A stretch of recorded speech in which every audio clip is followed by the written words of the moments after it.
the Strategic Hotbox with Dr. Brandi Luv Stankovic. Discussing leadership, business, and how to take control of your life and achieve greatness. From the streets of Las Vegas, energized, informed, and never diluted. It's time to kick some ass. Welcome back to the Strategic Hotbox. It's your girl, Dr. Brandi Stankovic, and I'm here with one of my favorite people. Yay! It's Nicole Brusewitz.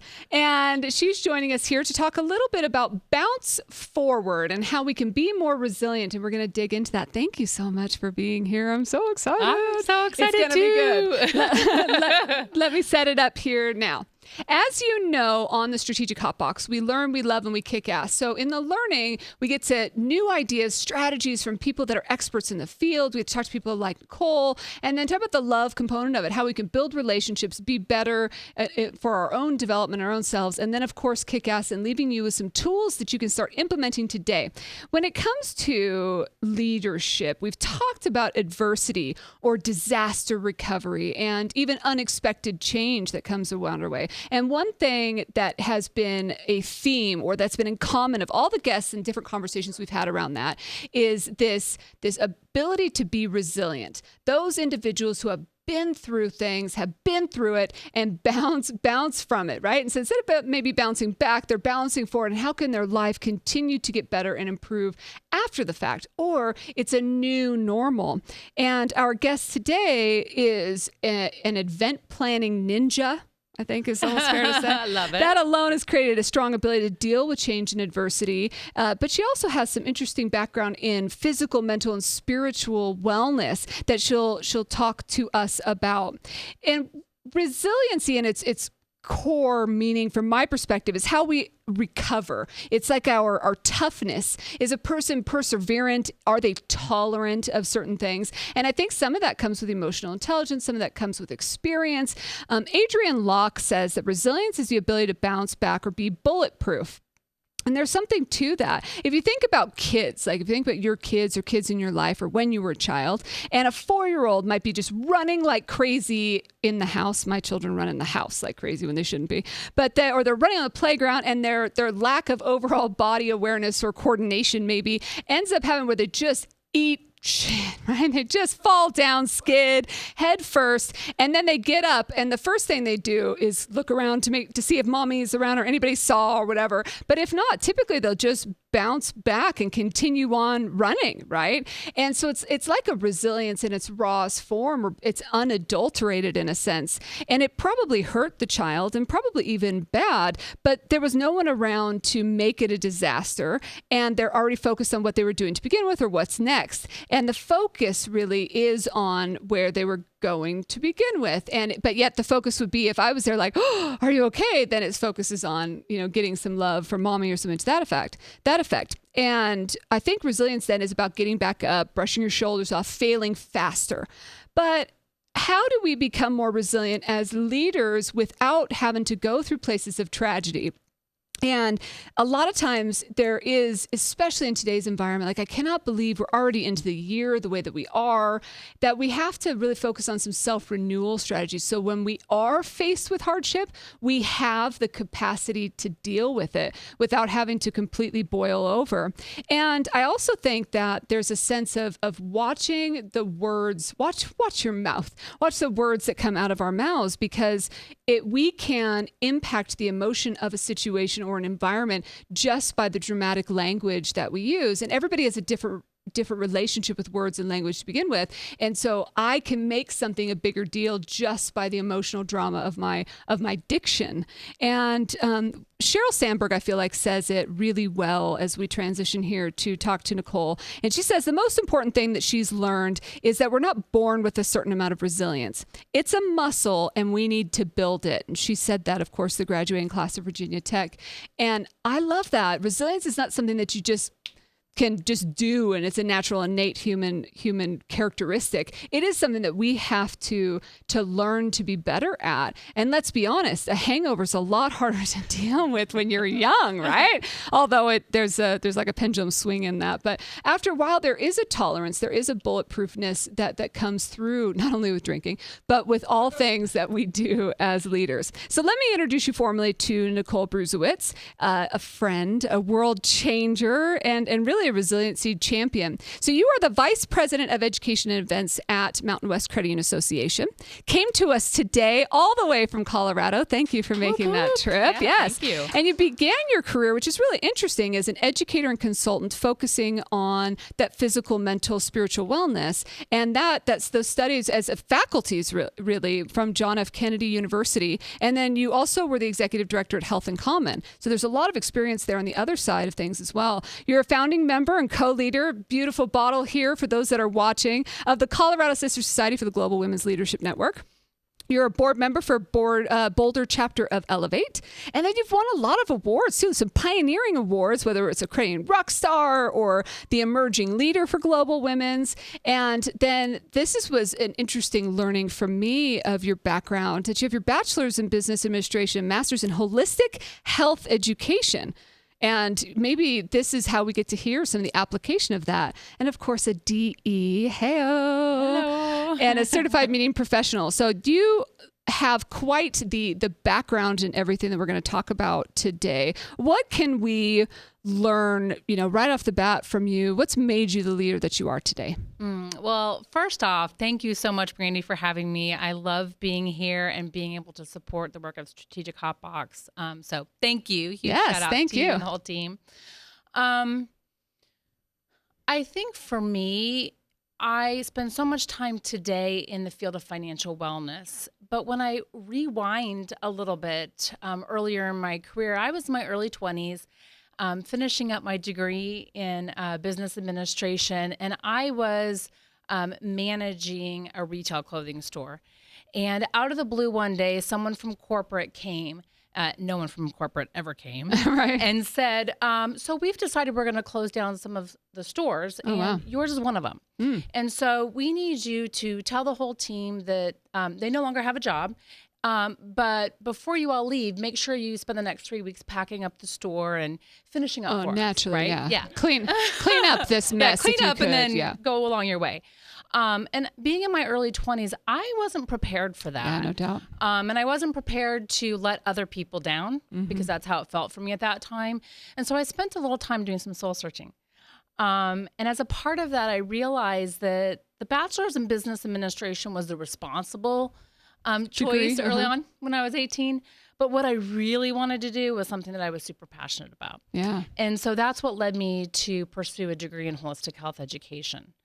And what I didn't realize then that I realize now is that laid the foundation for me building resilience early on. Yeah. Because not only were we learning about anatomy and physiology and quantum physics, but we also were learning about the religions of the world. And we were asked to have a spiritual practice, which at that time I thought, well, why do I have to learn how to meditate? Why is that so important? So for me, that set of opportunities really pushed me into an area of having to understand and embrace wellness regardless of where my career path took me. I love that. And being able to see that wellness is in all sides of what we do, like even just framing the work in credit unions and with the association as a financial wellness focus is an important one.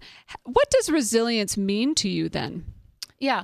Well, I think that word you used earlier when you talked about the ability to recover and adapt from setbacks that happen to us. So those can be professional, those can be personal, but I think it's both. It's both adapting and recovering that really packages resilience together. Yeah, and sometimes it happens in a moment, and sometimes it happens over a long term. And what I mean by that, especially like an event coordination like you do, stuff has to come up the entire event, right? And you have to make decisions and act, think on your feet and be resilient in that way and not be like, oh, it's over. Right. Just going to have to let the whole thing go because you have to continue. The show must go on. The show must go on. And then there's also the concept of if something more tragic or big picture changes, like the position that you were talking about and having to close that branch or location, those are ones that take a little bit more time and approach and recovery and all of that. Absolutely. And so with resilience, is there anybody that you can think of or an example of like a celebrity or somebody that we might all know that's done this well? I'm going to answer that in two ways. I think there's lots of examples of celebrities. So someone who comes to mind that I think everyone will know is Oprah. So Oprah was born poor. Mm-hmm. She was born African American.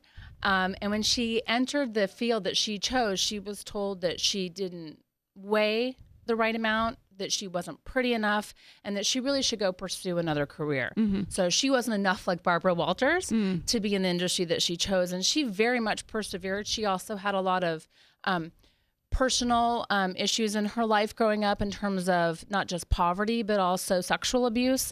And so you look at someone who has accomplished what she's accomplished and hasn't done it without her share of tough times, right? So she attempted, after having a very successful career in talk show, to launch her own network. And that really didn't take off the ground. So even when we have a certain amount of success, that doesn't then buffer us and give us a free pass that everything else is going to be a smooth pathway after that. So I think those types of things are really important. But I also think it's important to look to the people in our own communities and our own backyards, because sometimes when we look to celebrities, we think, but they're different, right? So, but Oprah has so much money now. She has such a platform for making a difference. And so one of the examples I'll share with you is I had the opportunity last summer with World Council to travel to Puerto Rico. And we visited credit unions there. And it has been several years since Hurricane Maria. This is prior to the earthquakes that have happened there more recently.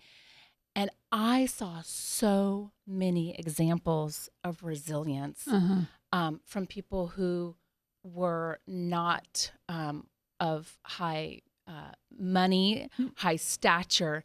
And the two things that really stood out to me, and I think these are examples that we can use.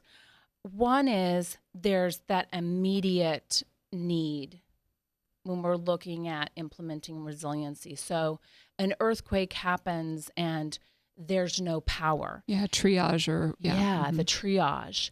And credit unions within 48 hours were back up and running in some form or fashion. They were distributing fans to their staff who didn't have air conditioning. They were serving water in the lines that went and wrapped around the credit union as people waited for hours and hours to get money, right? So that's the real immediate. A resilient leader recognizes not only what they need, but what does my team need? What does the community need, right? But what really then touched me in meeting with credit unions there was there's the longer term, there's the recovery component. Yeah. Right? So they talked about and gave examples of a lot of young people are leaving Puerto Rico because there's no jobs. And if they lose their young talent, who will be the workforce of Puerto Rico? And so there were credit unions who were developing entrepreneurship program to teach leadership skills to young people to give them jobs and give them a pathway. So I think it's both. It's both what are the immediate, I have to look at this right now, and then what's the long-term gap that's going to occur if I don't also understand the ripple effect, so to speak. Sure. Yeah. And I think that there's something true to that in disaster recovery situations, regardless of how big the impact is, right? So there's the immediate triage, and then there's also the, if anything, just a reflection on what got us there, right? Yeah. In the case of Puerto Rico, it could have been a natural disaster piece, but sometimes things that happen in the organization, someone did something, pushed a button, did something that got us to the place that we are. Yep. And so being able to have a bit of a reflection or a debrief and say, how do we build for a more successful future now that we know that those kinds of things can occur or what we might need? Absolutely. Yeah, I think both are equally important. It is that push and pull. And so what's missing then from people today, leaders today? So I might live in a middle class or a cush situation, boring job, clock in, clock out. Things are cool, picket fence, a couple bratty kids, whatever. So now can you even teach resiliency? Yeah, I think resiliency is teachable. I do think we're all born probably with different thresholds around resilience, but that doesn't mean that there isn't, as you talked about earlier with Sheryl Sandberg, that muscle that we can develop and grow. And so what I would say to that is there was an article that came out in Forbes end of 2016, something like that. And the title goes something like this. What are the 13 leadership traits that are needed today that weren't needed a decade ago? Ooh, interesting. Right? And guess what number 2 was? What? Resilience. Yeah. Wow. Yeah. So number 2 is resilience. And it doesn't mean that generations prior to us didn't demonstrate that and didn't have that.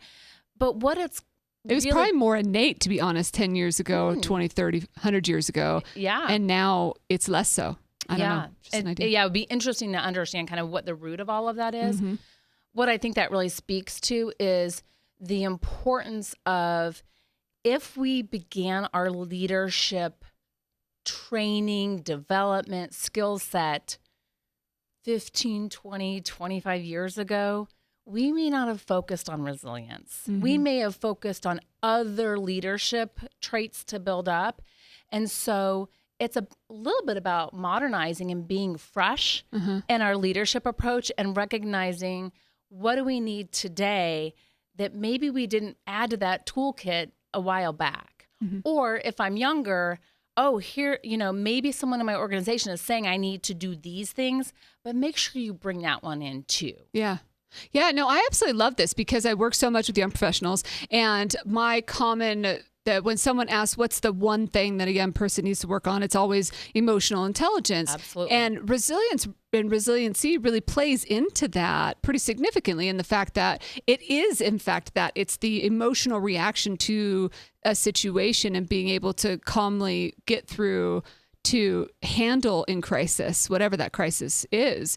It's getting to the point. I always say to some of the leaders that I coach that I'm great in a crisis. I'll be here. I'll help you work through it. And then I'm going to kick your ass. I will bail you out of jail first. Yeah. And then I'll kick your ass on the way home. But guess what? I'm going to get us out of jail. And so that having that ability to do both sides, as you said, is so powerful and so important today. It also brings up to mind, or top of mind, I read an article about kids in kindergarten. I may have mentioned this on the podcast before, and I have an amazing ability to remember small bits and not like the reference code of it. So the author out there, you have credit, whoever this is. But years ago, it was probably 50 years ago is what it was, about what it took for a kid to go to kindergarten. And maybe people have seen that article or social sharing, that kind of thing. But the academic requirements for kindergarten were so rudimentary, right, compared to my kids now when they go to kindergarten. But there were also things on the list that could cook a basic meal for themselves, could walk home from the park, could do these different things. And I think to myself, there's no way in heck I'm letting my kids go to the park alone, let alone walk home from the park alone as 5-year-olds, and I'm not letting them cook, there's not adding fire to the mix of things. However, from an academic standpoint, they were far superior than some of the things that were on that list. So you just think about how the world shifts, and resiliency today is, we do need to toughen up a little. We do. Yep. And I think that the idea that I'm going to build that in myself needs to also be expanded out and recognize that that's important to bring into our workplaces as well, right? So this isn't a solo path. Right. I don't just do this for myself. Right. It's really important to recognize that 80% of people experience a high level of stress from work. Yeah. 80%.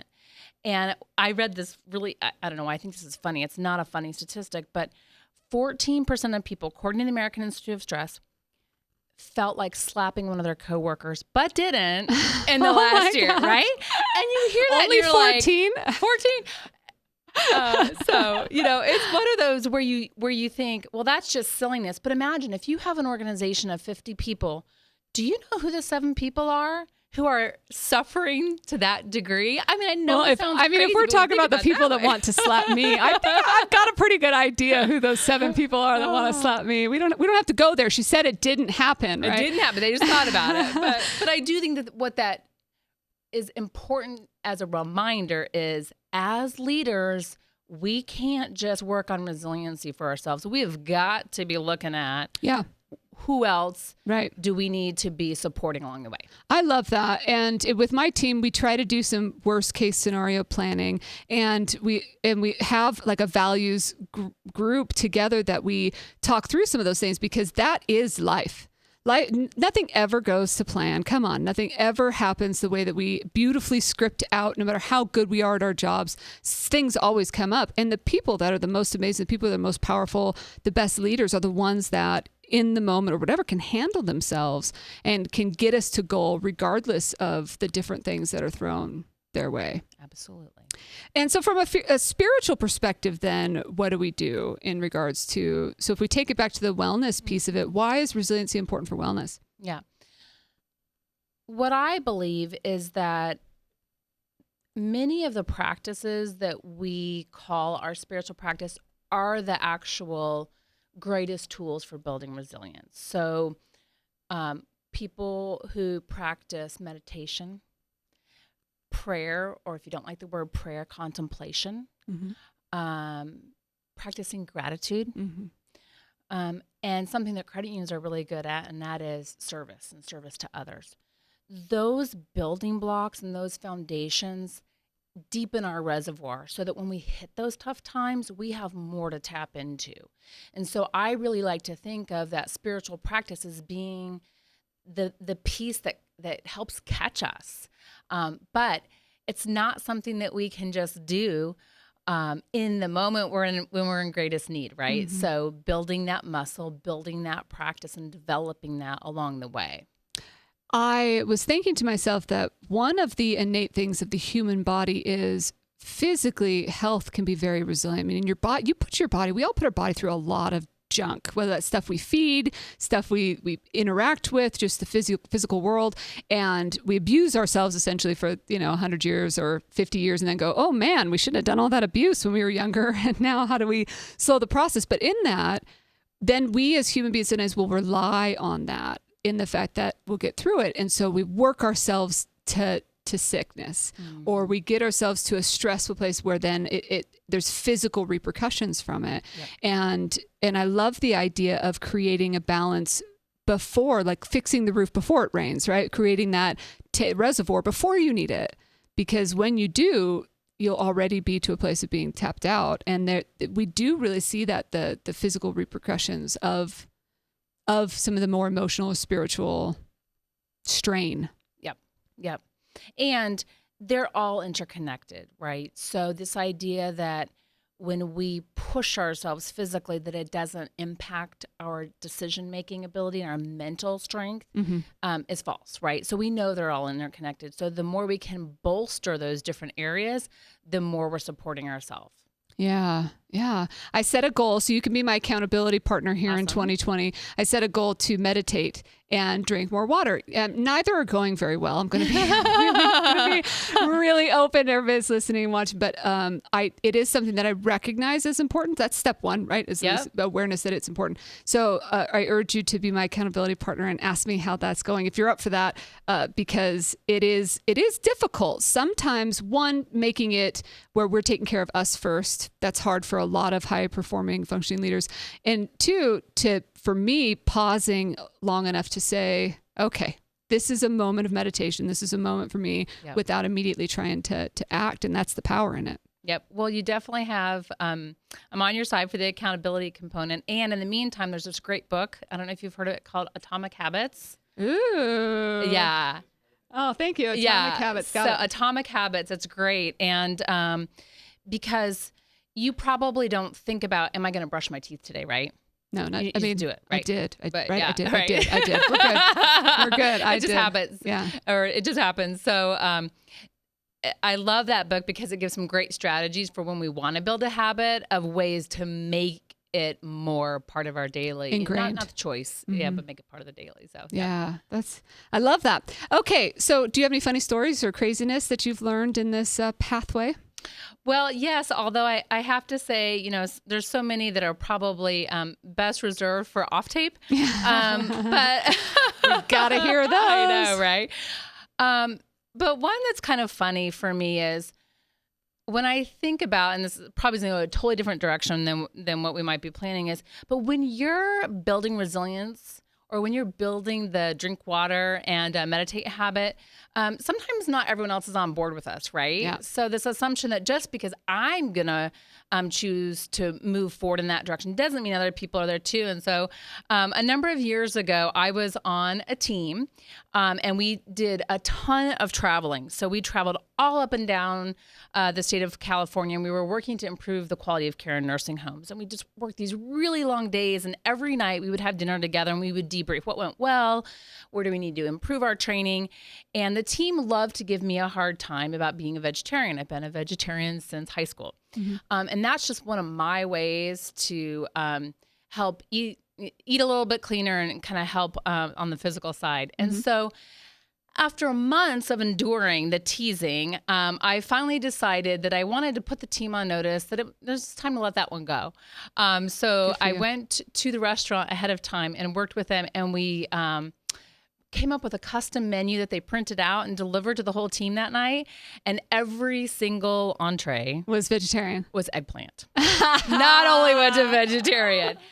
And the looks on their faces, because our server delivered that menu perfectly, they never again gave me a hard time about being a vegetarian. Oh, good for you. One, for standing up for that. And two, for let's not make that a thing anymore. Yeah. And that's so true when you're on, whether it's a health kick, mental health, spiritual health, just physical health. Not everybody's on board with that. And sometimes even people that you've been aligned with in the past, right? Yeah. So it could be, I've heard stories of friends that want to drink less, but everybody they're around tries to push them into continuing the patterns and habits they had in the past. So we all have to just be strong enough to say, this is my growth. This is my goal. Yeah. Absolutely. I love that. And so I have some quick response questions for you. Are you up for that? I'm up for it. All right, so the first thing that pops into your head, and some of them are easy, and then, then it might get a little bit more fun. The first is beach or mountains? Can I pick like Vancouver where there's both? Is there both in Vancouver? I don't know if they have really beach cold water. beach. I know. Okay. I'd like mountains right up to the beach. Mountains up La Jolla. Cliffs, there we go. Right? Yeah, kind of cliffs. I don't know. Dance party or taco party? Dance party. Oh, I think I'd have to go both on that. I don't think I could pick. Okay, this is one that I know is going to be tough for you. Beer or cheese? How about beer cheese soup? Beer cheese soup? I feel like I've lost control of the podcast today. And then learn, love, or kick ass? All three. Yeah. Definitely. They work well together. They really do. All right, fill in the blank. If I could, I would blank every day. Hike. Really? Just get outdoors and breathe the air. I love that. The world would be a better place if we were just more kind to one another. Straight up. You're filling my heart. So leave us with a bold action item or takeaway. All right. So my bold action is to do something, to take action and move forward in some way on resilience. There might have been an idea you heard today. There might be something you've been thinking about in the past. But I will tell you that last May, I got a text message from my husband in the middle of the day that said, I'm okay. And I was like, I'm okay too. But he's a high school art teacher. And so I immediately went from, I'm okay to, oh no, something's not okay. And that day they had a shooting at their school. Oh my God. And the amount of resiliency, one, that he lived, that so many of the people lived through that, but what they are being asked to do to come back and to show up every day for each other, for the students, for the kids. Yeah. If you think you have a choice around resilience, you don't. Yeah. And so do everything that you can to bring as much of that as you can into your life, because you might need it for yourself, for someone you love, or for your community of people. So please take action. Thank you for sharing that. Yeah. I am very thankful that your husband is okay. And what a beautiful way to show the importance of resilience when you don't have a choice. And one of the amazing things about him in that role that he played, and it makes me emotional, is that you almost have to stand up for the kids, for the less strong amongst us in those moments. And those of us that are brave enough to do that, whether they're service officials or people that are serving the community or teachers. I mean, it's just an amazing thing. So thank you. Yeah, thank you. Let's head out to our shout out.